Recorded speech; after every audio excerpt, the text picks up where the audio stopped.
What's up, everybody? Chris. So I felt it necessary to start a YouTube channel, and I've been wanting to do this for a long time, and I'm just finally getting around to it. So what I want to do with this YouTube channel is I want to showcase some of the junk that I buy from flea markets. Now, as most people know, junk is very I don't know, it depends on the person. You know, some people appreciate some things more than others. Some people like really rusty gold, you know, it's rusty, it's gritty, it's nasty, it shows its age, and that's what people like about it. Some people like to find stuff that's been restored, you know, whatnot.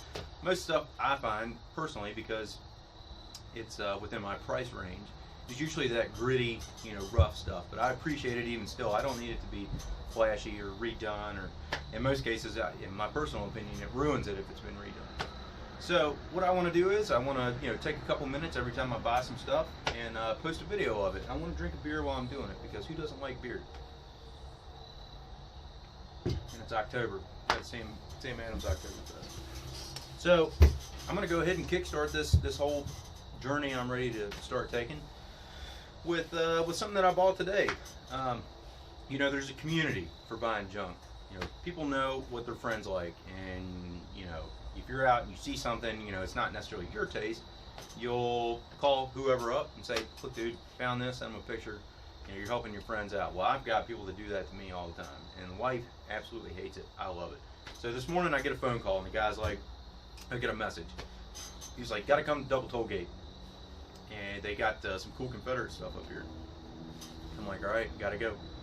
You know, we had the in-laws coming up, so kind of a time crunch. So I run up there this morning, and I picked this up. If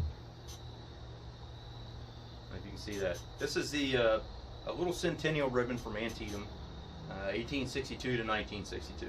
Now, while this really doesn't have any historical significance, you know, it's what it is to me. You know, centennial, that's a 100-year anniversary of the Civil War. You know, specifically this battle was in 1862 to 1962. You know, things like this just don't survive. You know, before that, the old Civil War veterans, they would hold on to this kind of stuff, you know, as keepsakes. And thank God, because by 1962, all of them were gone. Thank God the people that attended still held on to these types of things, because if they didn't, they wouldn't still exist today. Like I said, it doesn't really hold any historical significance, but to me, that's, you know, that's the 100-year anniversary. Now, you know, it's 50-some years old, but to me, that, you know, a lot of the stuff I collect, to me, is priceless. Like, I would never get rid of these things. I want to hold them, I want to frame them, I want to pass them on, you know. Anyway, Antietam, September 17th, 1862. Lee's army goes into Maryland, first time they had gone across the line. General McClellan had actually caught Lee's battle plans and kind of knew about what they were going to do. You had Jackson and Harper's Ferry, who had just taken Harper's Ferry. A pretty big blunder on the Federal Army's part. Lee moves into Maryland, and you know, if you know anything about Antietam, you'll know that it was the single bloodiest day in United States history. Some 23,000 people dead, missing, or wounded. You know, at that point in our nation's history, that was, I mean, even still, those numbers are just mind-blowing. You had like specific points on the battlefield where there was, you know, just complete and total loss of life on both sides. You have like the Sunken Road and the cornfields there, and Dunker Church. You know, those. If you do a little research into Antietam, you'll see just how bad and how much life was lost.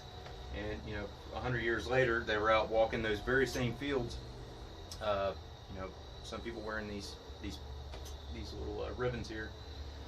Of course, like I said, you know, all the veterans were dead by then, so you had the daughters and the sons, and in some cases, even the wives were still alive in the 60s that would walk those battlefields and, you know, relive through historians what their you know, their fathers or uncles or grandfathers, what have you, whatever they had actually experienced on that day. And to me, to be able to actually hold something like this, you know, it's pretty incredible. But you know, with the channel, that's the kind of stuff I want to showcase. Just the stuff I go out and find, and I want to show it off. You know, because things like this get lost. People might see something like this and have no idea what they're looking at. And you know, say you're walking through the flea market tomorrow and you see this little piece right here. You go look up Antietam and you see exactly what happened to Antietam. You know, it's one of the things that you can just hold in your hand, and it's a humbling feeling in my personal opinion. You know, there's some things that I like just because it's like, man, I collect this and I want it, and then there's some things like this that I wouldn't necessarily go out of my way to find, but when you get your hands on them, it's like, man, what this represents is just, you know, it's humbling, and I like holding those types of things. So that's kind of the thing I want to do with this channel is, if I know a little bit of the history, I'm not going to talk out of my ass, but if I know a little bit of the history, I'm going to give you a little history lesson as far as I can, and drink a beer. Hopefully you drink a beer with me at home. So that's the first episode of the channel that is yet to be named. I'm sure by the time I post this, I'll come up with something good. I don't know, I'm thinking like treasure hunting on a budget or something. I don't know. I'll come up with something good for a name. But anyway, in the meantime, be sure to like, share, and subscribe. Help me kick this channel off.